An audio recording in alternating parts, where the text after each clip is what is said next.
जय सिया राम। आप सुन रहे हैं कैपिटल रेडियो अयोध्या। मैं हूं भावना राय और मैं हूं वात्सल्य राय। सभी सुनने वालों को जय सिया राम।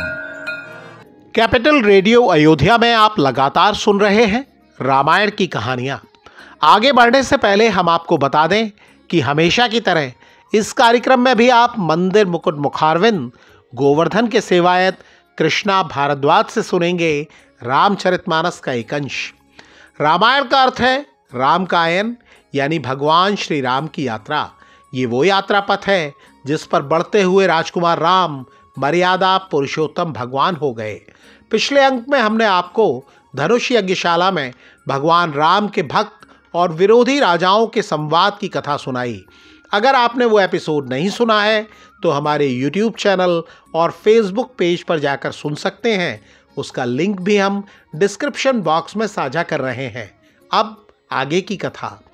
गोस्वामी तुलसीदास जी महाराज कहते हैं, जाने सुअवसर सिय तब पठई जनक बोलाई। भगवान राम, लक्ष्मण और मुनि विश्वामित्र ने आसन ले लिया। सारे राजा भी अपनी जगह बैठ गए। तब राजा जनक जी ने सीता जी को बुलाया। सिय शोभा नहीं जाई बखानी। गोस्वामी तुलसीदास जी महाराज कहते हैं कि सीता जी की शोभा का वर्णन नहीं किया जा सकता है। पुरानी उपमाओं को देकर कोई कवि अपयश नहीं लेना चाहेगा। जगत में कोई स्त्री ऐसी सुंदर नहीं है जिसकी तुलना सीता जी से हो सके। देवियों के साथ भी उनकी तुलना नहीं हो सकती है। गिरा मुखर तन अरद भवानी, रति अति दुखित अतनुपति जानी। विश्व बारुणी बंधु प्रिय जेही, कही रमा सम किमि बैदेही। सरस्वती जी बोलती बहुत हैं। पार्वती माँ अर्ध नारीश्वर रूप में अर्ध अंग ही रखती हैं।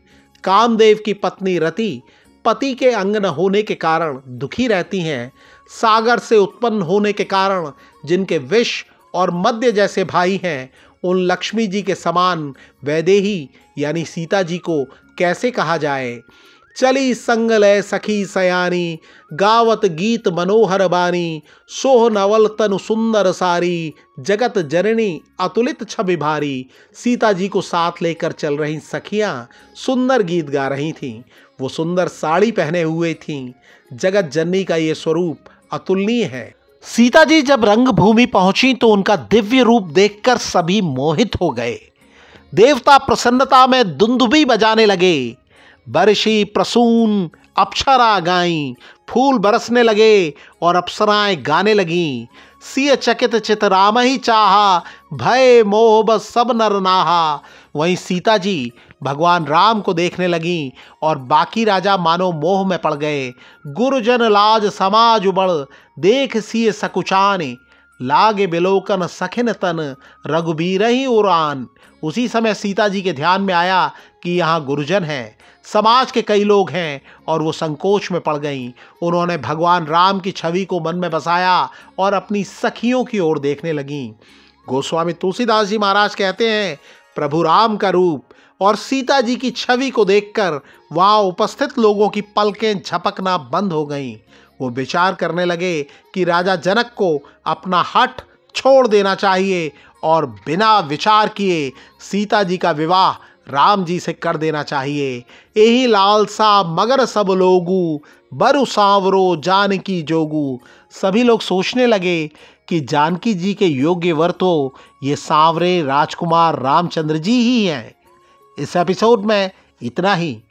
अगले अंक में हम आपको सुनाएंगे आगे की कथा। कार्यक्रम को पसंद करने और शेयर करने के लिए हम आप सभी सुनने वालों के बहुत आभारी हैं।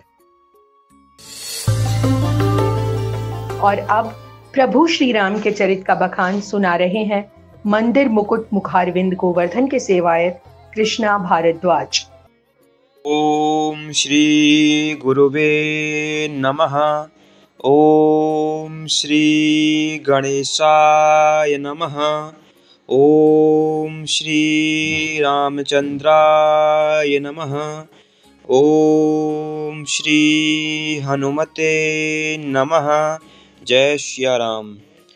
भयउ न नारद मन कछुरोसा, कई प्रिय बचन काम परितोषा। नाई चरण सिरु आय सुपाई, गयौ मदन तब सहित सहाई। नारद जी के मन में कुछ भी क्रोध न आया। उन्होंने प्रिय वचन कहकर कामदेव का समाधान किया। तब मुनि के चरणों में सिर नवाकर और उनकी आज्ञा पाकर कामदेव अपने सहायकों सहित लौट गया। मुनि सुशीलता आपनी करनी, सूर्यपति सभा जाई सबे भरनी।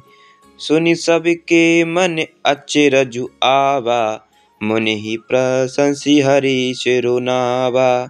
देवराज इंद्र की सभा में जाकर उसने मुनि की सुशीलता और अपनी करतूत सब कही, जिसे सुनकर सबके मन में आश्चर्य हुआ और उन्होंने मुनि की बड़ाई करके श्री हरि को सिर नवाया। तब नारद कवि ने शिव पाही, जिता काम मिति मन माही। मार चरित संकर सुनाए, अति प्रिय जानी महेश सिखाए। तब नारद जी शिव जी के पास गए। उनके मन में एक बात का अहंकार हो गया कि हमने कामदेव को जीत लिया। उन्होंने कामदेव के चरित्र शिव जी को सुनाए और महादेव जी ने उन नारद जी को अत्यंत प्रिय जानकर इस प्रकार शिक्षा दी। बार बार बिन बहु मुनि तोही, जिमि जय कथा सुनायहु मोही। तिमि जनि हरि सुनाबहु कबहु, चलेउ प्रसंग दोहराएउ तबहु। हे मुनि, मैं तुमसे बार बार विनती करता हूँ कि जिस तरह यह कथा तुमने मुझे सुनाई है, उसी तरह भगवान श्री हरि को कभी मत सुनाना। चर्चा भी चले तब भी इसको छिपा जाना। शंभुदीना उपदेश हित, नई नारदई सोहान। भारद्वाज कौतुक सुनई, हरि इच्छा बलवान। सियावर राम जय जय राम, मेरे प्रभु राम करो कल्याण। मंगल भवन अमंगल हारी, द्रवहु सुदशरथ अजिर बिहारी। दीन दयाल बिरदु संभारी, हरौ नाथ मम संकट भारी। जय राम जय जय राम, सिया राम जय जय राम। यद्यपि शिव जी ने यह हित की शिक्षा दी, पर नारद जी को वह अच्छी न लगी। हे भारद्वाज, अब कौतुक तमाशा सुनो। हरि की इच्छा बड़ी बलवान है। राम की न चाहे सोई होई, करई अन्यता अस नहीं कोई। शंभु बचन मुनि मन नहीं भाए, तब बिरंची के लोक सिदाए। श्री रामचंद्र जी जो करना चाहते हैं वही होता है, ऐसा कोई नहीं जो उसके विरुद्ध कर सके। श्री शिव जी के वचन नारद जी के मन को अच्छे नहीं लगे, तब वे वहाँ से ब्रह्मलोक को चल दिए। एक बार कर तले वर बीना, गावत हरि गुण गान प्रवीणा। क्षीर सिंधु गवने मुनि नाथा, जय बस श्रीनिवास श्रुति माता। एक बार ज्ञान विद्या में निपुण मुनिनाथ नारद जी अपने हाथ में सुंदर बीड़ा लिए हरि गुण गाते हुए क्षीर सागर को गए, जहाँ वेदों के मस्तक स्वरूप मूर्तिमान वेदांत तत्व लक्ष्मी निवास भगवान नारायण रहते हैं। कैपिटल रेडियो अयोध्या के इस अंक में इतना ही। आपको ये पॉडकास्ट कैसा लगा हमें ज़रूर बताएं। अपने सुझाव और फीडबैक हमें ईमेल करें। ईमेल का पता है capitalradioayodhya@gmail.com। अगर आप ये एपिसोड अपने दोस्तों और करीबियों के साथ शेयर करते हैं तो हमें खुशी होगी। अगली मुलाकात तक जय सिया राम।